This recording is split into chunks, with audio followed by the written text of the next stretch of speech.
Siap izin memperkenalkan diri, nama saya Rimelda Armia dari kelas 12 MIPA 1. Di sini saya akan menjelaskan mengenai makalah kolaborasi yang telah saya buat dengan judul Peran Pemerintahan Jokowi dalam mewujudkan persatuan dan kesatuan melalui pengaruh globalisasi pada aspek politik, ekonomi, sosial budaya, dan iptek di Indonesia.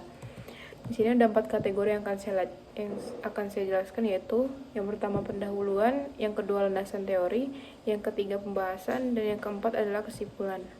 Nah, mulai dari latar belakang itu sendiri, yaitu pemerintahan Jokowi telah menunjukkan komitmen kuat terhadap pembangunan nasional, termasuk peningkatan kualitas sumber daya manusia, pembangunan infrastruktur, dan reformasi struktural dalam rangka memperkuat pembangunan ekonomi yang inklusif dan berkelanjutan. Selain itu, pemerintah juga berupaya memitigasi dampak pandemi COVID-19 dan memanfaatkan kemajuan iptek untuk mendorong pertumbuhan ekonomi dan inovasi. Namun, di tengah upaya tersebut, Indonesia juga harus menghadapi berbagai tantangan dan peluang yang ditimbulkan oleh globalisasi. Misalnya, perubahan cepat dalam dunia bisnis, ekonomi, politik, dan budaya memerlukan peningkatan produktivitas kerja dan peningkatan daya saing SDM. Selain itu, era digitalisasi juga membawa peluang dan tantangan tersendiri bagi perekonomian Indonesia. Nah, dalam konteks ini, peran pemerintahan Jokowi dalam mewujudkan persatuan dan kesatuan melalui pengaruh globalisasi menjadi sangat penting. Makalah ini bertujuan untuk menganalisis dan mendiskusikan bagaimana peran Jokowi dalam berkontribusi terhadap aspek-aspek ini dan bagaimana hal tersebut dapat membantu mewujudkan persatuan dan kesatuan di Indonesia. Nah, yang pertama itu ada rumusan masalah. Saya mempunyai 3 kategori rumusan masalah. Yang pertama, bagaimana peran pemerintahan Jokowi dalam mewujudkan persatuan dan kesatuan bangsa Indonesia di tengah era globalisasi. Yang kedua, apa dampak positif dan negatif globalisasi pada aspek politik, ekonomi, sosial budaya, dan iptek di Indonesia. Kemudian, bagaimana pemerintah Jokowi menghadapi tantangan globalisasi seperti kesenjangan teknologi dan ketidaksetaraan ekonomi. Tujuan penulisannya yaitu menggali dan menganalisis peran pemerintahan Jokowi dalam menjaga dan mewujudkan persatuan serta kesatuan bangsa di Indonesia di tengah dinamika era globalisasi. Kemudian yang kedua ada menyelidiki dampak globalisasi pada berbagai aspek kehidupan di Indonesia termasuk politik, ekonomi, sosial budaya, dan perkembangan ilmu, pengetahuan, dan teknologi. Kemudian yang ketiga yaitu ada mengeksplorasi langkah-langkah yang diambil oleh pemerintahan Jokowi dalam menghadapi tantangan khusus yang muncul akibat globalisasi seperti kesenjangan teknologi dan ketidaksetaraan ekonomi. Manfaat yang kita peroleh itu menyoroti kebijakan-kebijakan strategis pemerintahan dapat memberikan pemetaan jelas terkait langkah-langkah konkret yang ditempuh untuk menghadapi tantangan globalisasi dan membangun solidaritas nasional. Kemudian yang kedua yaitu mendapatkan pemahaman yang berkomprehensif tentang bagaimana globalisasi mempengaruhi berbagai aspek kehidupan di Indonesia.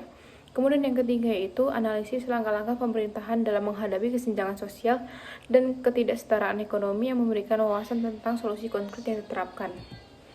Kemudian yang kedua yaitu adalah landasan teori. Di sini saya punya 6 yaitu teori globalisasi, peran negara dalam globalisasi, kesenjangan digitalisasi, penguatan kesadaran bela negara, Pancasila di era globalisasi, dan peran iptek di dalam globalisasi.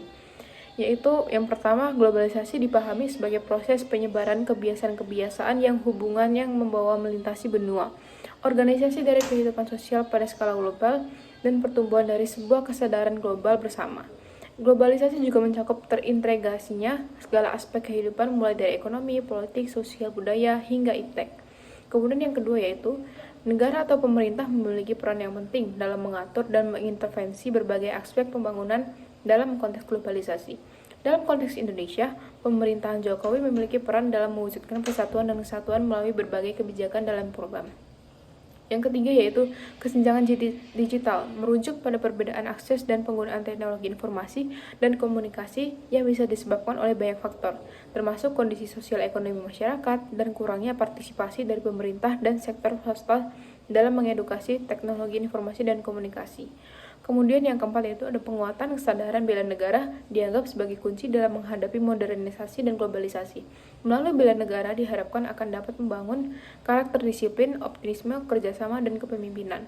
Yang kelima yaitu ada Pancasila sebagai ideologi bangsa memiliki peran penting dalam menghadapi tantangan globalisasi termasuk eksklusif sosial dan polarisasi sosial berbasis SARA. Yang keenam yaitu dengan adanya globalisasi ini, ilmu pengetahuan dan teknologi mayoritas orang di berbagai belahan dunia bisa saling terhubung dan belajar satu sama lain. Kemudian pemerintahan Jokowi di dalam mewujudkan persatuan dan kesatuan bangsa di tengah era globalisasi. Pemerintah Jokowi ini memiliki peran strategis dalam mewujudkan persatuan dan kesatuan bangsa di tengah dinamika globalisasi. Langkah-langkah dan inisiatif yang diterapkan menunjukkan komitmen kuat untuk menghadapi tantangan global sambil memperkuat fondasi kesatuan dalam keragaman. Yaitu salah satu aspek kunci dari pemerintahan Jokowi adalah fokus pada pembangunan infrastruktur yang masif dan merata di seluruh pelosok negeri. Infrastruktur dianggap sebagai pilar utama untuk meningkatkan daya saing Indonesia dalam kancah global.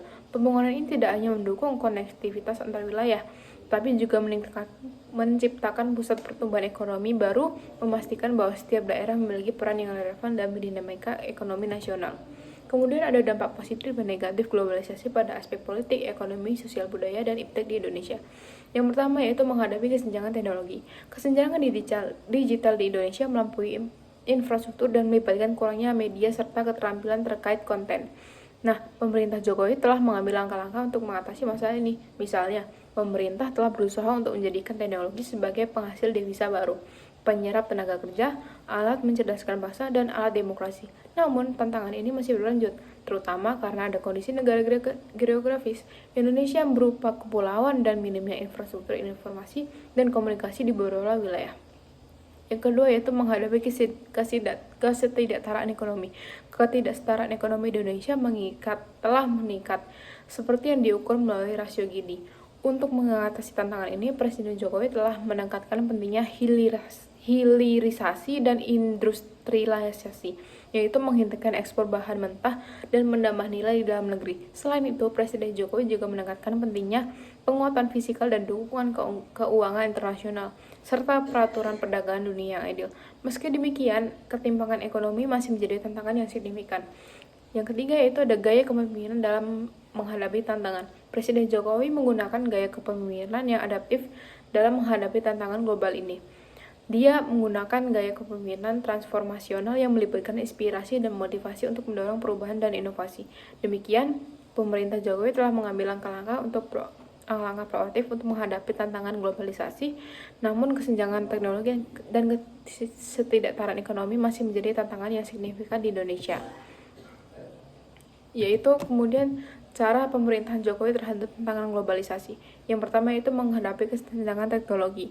Pemerintah Jokowi memahami pentingnya teknologi dalam era globalisasi. Salah satu cara yang dilakukan adalah melalui reformasi birokrasi yang memanfaatkan teknologi informasi untuk memberikan pelayanan yang cepat, murah, dan tepat. Selain itu, dalam konteks digital, Presiden Jokowi juga mencetuskan usul ide hub di KTT G20 untuk mengurangi kesenjangan sosial dan ekonomi antar negara. Kesimpulannya yaitu berdasarkan analisis yang telah dilakukan, dapat disimpulkan bahwa pemerintahan Jokowi telah memainkan peran penting dalam mewujudkan persatuan dan kesatuan melalui pengaruh globalisasi di berbagai aspek kehidupan Indonesia. Dalam aspek politik, pemerintahan Jokowi telah melakukan berbagai reformasi birokrasi untuk meningkatkan efisiensi dan transportasi pemerintahan. Pemerintahan Jokowi telah berupaya untuk memanfaatkan pengaruh globalisasi untuk mewujudkan persatuan dan kesatuan di Indonesia. Meskipun adanya tantangan yang harus dilampaui, langkah-langkah yang telah diambil menunjukkan komitmen pemerintahan dalam mewujudkan visi ini. Demikian penjelasan yang dapat saya sampaikan. Kurang lebihnya mohon maaf. Sekian, terima kasih.